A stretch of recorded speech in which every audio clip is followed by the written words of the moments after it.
It's a lovely day tomorrow. Tomorrow is a lovely day. It's me. It's the 10th of September. Apologies that I haven't put anything on YouTube for a while.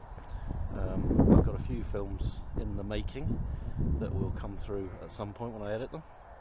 I'm stood in a field called Beach Close, and I thought I'd just talk about hedges. Apologies, I'm looking a bit raggedy because I've had 2 days off work and it's been glorious. But today I want to talk about hedges. I think the sheep are going to mob us. Let's have a quick look at the sheep. There we go, it's a nice old meal. Hello girls, they're all going to pile in on me in a minute because they want some food and they're not going to get any. Anyway, hedges. Those wonderful things that separate fields and that some people bang on and on and on about. And this field is called Beach Close, and when I was a lad it was actually two fields. There was a hedge that went from here at the gate all the way up there and across there to join in that broken hedge that's there. And that hedge was completely knackered. It was broken down and was a bit of a nuisance. So in 1988 it was pulled out. It was dug out with a JCB, and if you look there you can still see the remains of an old buck rake that was used to push up the brash for burning. That was the last hedge removed on this farm, and that was in 1988. So all this talk about farmers grubbing out hedges, 31 years ago the last hedge was taken out on this farm. But that's not what I want to talk to you about. I want to talk to you about hedges and the maintenance of hedges and how much better hedges are in this part of the world than they have been for a long time. So we'll walk across and I'll just show you something in a minute. There we are. I told you the sheep would mob me. Look at this. We've got a mixture in here, mules and some lovely little Suffolk two-toothed that came here last year as little lambs when they were weaned off their mothers, and I've been looking after them. These are pedigree sheep. The Suffolks, obviously, the mules are hybrid commercial sheep. They all think I'm going to give them some food and I'm not going to, so they're going to get a bit cheesed off with me in a minute. Anyway, back on up to the hedge. Okay, that was a quick skip to save you the nauseating sound of me wheezing up across the field. I'm stood on the end of the line where the old hedge used to be, and that was taken out in 1988, and you can see that this hedge here is looking in fine fettle now, and this hedge that you can see, I laid this bit of hedge 2 years ago, and it's growing back beautifully to a nice thick hedge on top of our Devon bank. These Devon banks are peculiar to Devon, really. They're unique to Devon. I think a lot of places do have banks, but in Devon, when we talk about a hedge, what we're really talking about is the bank underneath, which is the stock-proof bit. And what the hedge does on the top is the root system holds the bank up, and the growth on the top discourages animals from climbing the bank and knocking the hedge down. This particular hedge, which is a boundary hedge, had not been touched for 70 odd years, I think we worked it out at, and it was thin and overgrown, and it wasn't a hedge, it was a line of trees sat on top of a broken down bank. So we cut out most of the older wood. I laid some of it down, as you can see, that's growing back. And the great things about hedges is that you can cut them off and they will grow back, and you'll get lots of young healthy growth. And most importantly of all, what we then did was put a fence up to protect the bank, keep the stock off the bank and protect it while the hedge recovered. This hedge, as I say, 2 years ago I laid it, and it's now ready for a bit of a trim up, I think, really, to try and keep the growth in check. And it'll probably get that this winter. There's a lot of talk about hedge trimming, and people who know no better think that flail hedge trimmers destroy hedges. I'm not a particular fan of flail hedge trimmers, not because they cut off too much hedge, but because of the action of the trimmer actually pulls the middle out of a hedge. If you cut that with an old-fashioned cutter bar trimmer, it would be a very thick and stock-proof hedge in no time at all. The downside to cutter bar trimmers, there's several downsides, but one of them is that of course you end up with lots of hedge trimmings to collect, and on the roads here, if you did that, you'd be not only would I mean that bit of lane there is only 8.5 foot wide, so you'd soon fill it up with hedge trimmings, but also it would give you punctures. And what a flail does is it actually cuts off the hedge and mulches it. It chops it up very small and throws it back into the hedge to mulch it.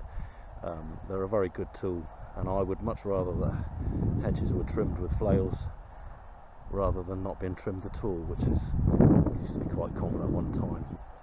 Anyway, out of interest, there's a road hedge there, and I'm going to take a shot in a minute of that road hedge, because John's due to come down and cut the hedges at some point in the next month, 6 weeks, and I thought what I would do out of interest is to film a little piece of that hedge every month to show you how quickly it regrows and how much better it regrows. When you cut off some of these coppice plants in hedges, where you cut it off one piece of wood, you'll get 3 or 4 grow out of where you've cut, which is what obviously makes the hedge nice and thick and strong. This hedge here, I'm pretty pleased with the way that's turned out, to be honest.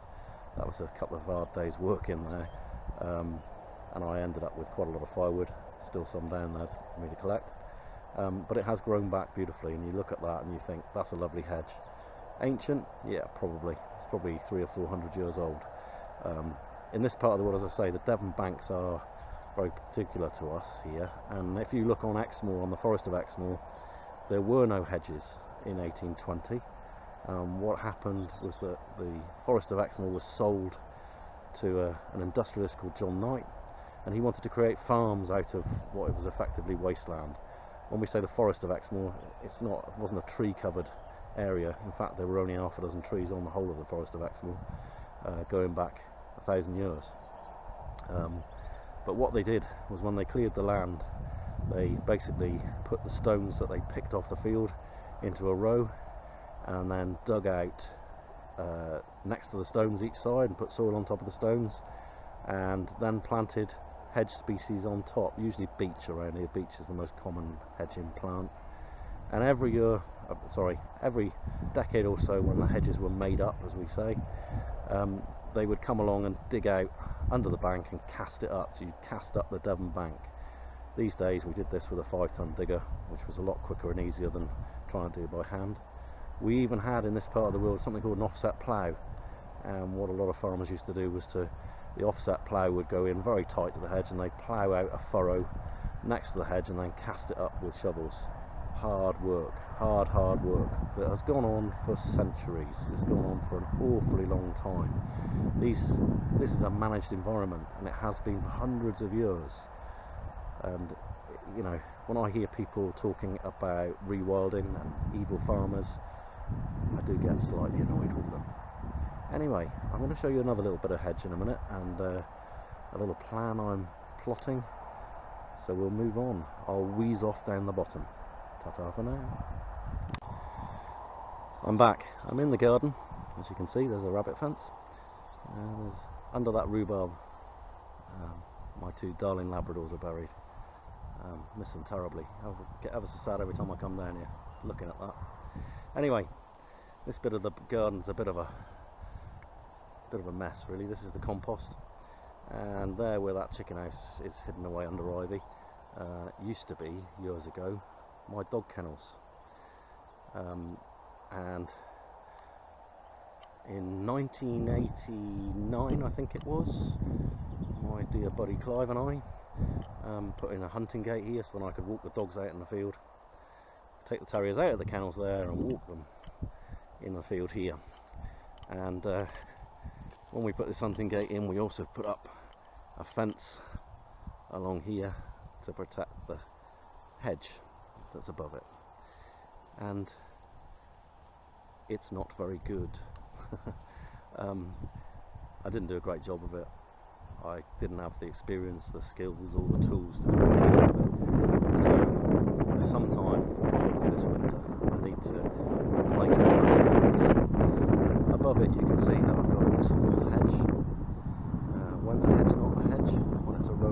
trees sat on top of a bank, and you can see just looking at that how overgrown it is. So that lot's got to be brought back in hand, and it's got to be laid, and the bank needs to be steeped, and I need to put a new fence in, which is going to be quite a job. Now I've got three options with this. I can leave it and hope that the livestock don't break into the garden, or I can lay that hedge nicely and put a fence up, a new fence up. And I could put the fence, as in Beach Close that I showed you just now, I could put the fence really tightly against the hedge and keep the hedge trimmed back, because you can see that this area has been rewilded. In other words, we've done sod all with it for the last 30 years, and the result is that we've got a right mess here. And if you look, there's a gap of about 3 foot between the bottom of the hedge bank and the fence, which to me is wasted land.